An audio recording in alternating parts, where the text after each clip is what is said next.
السلام عليكم ورحمة الله وبركاته. خبز مقدم من الأخ تركي على نية الشفاء 6 رمضان، الله يزيد خير ويكتب أجره.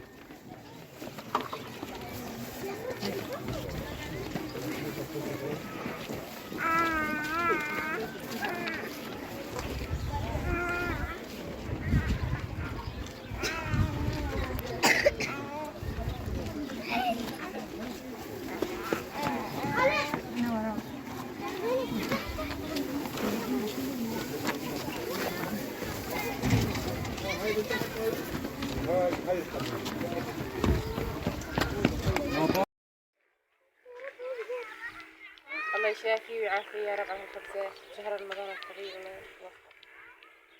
اللهم اشف مرضانا، اللهم اشف مرضانا، اللهم اشف مرضانا وعاف مبتلانا، وخص منهم من حضر جمعنا أو أمن على دعائنا.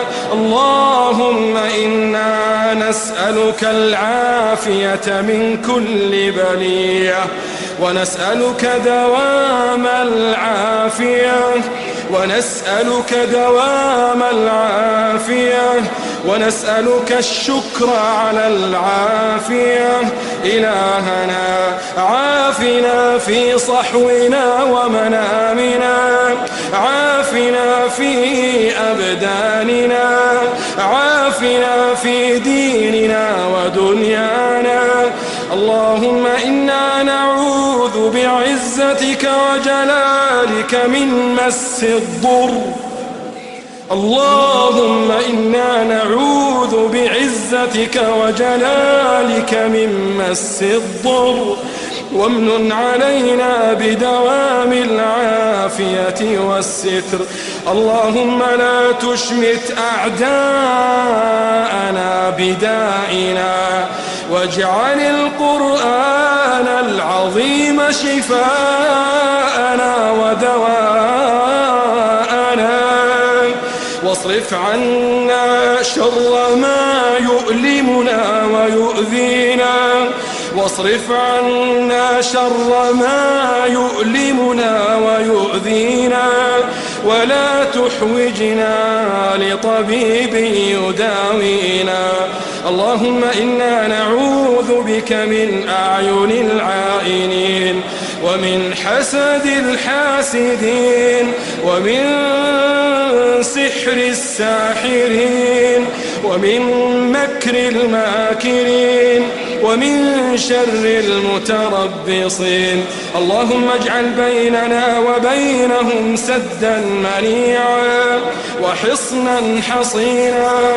اللهم أنت أقوى منهم شأنا، أنت أقوى منهم شأنا، وأعز منهم سلطانا، ورجاءنا فيك أعظم من خوفنا منهم. اللهم فاكفنا شرهم وادفع عنا ضرهم بحولك وقوتك يا علي يا عظيم. إلهنا هربنا إليك وتوكلنا عليك من كل من أرادنا بسوء من الإنس والجن، من قريب أو بعيد، من ذكر أو أنثى. اللهم اكفنا شره، اللهم اكفنا شره وادفع عنا ضره. اللهم اكفنا شر من نصب لنا كيده وبسط لنا بالسوء يده. إلهنا نسألك للمسلمين والمسلمات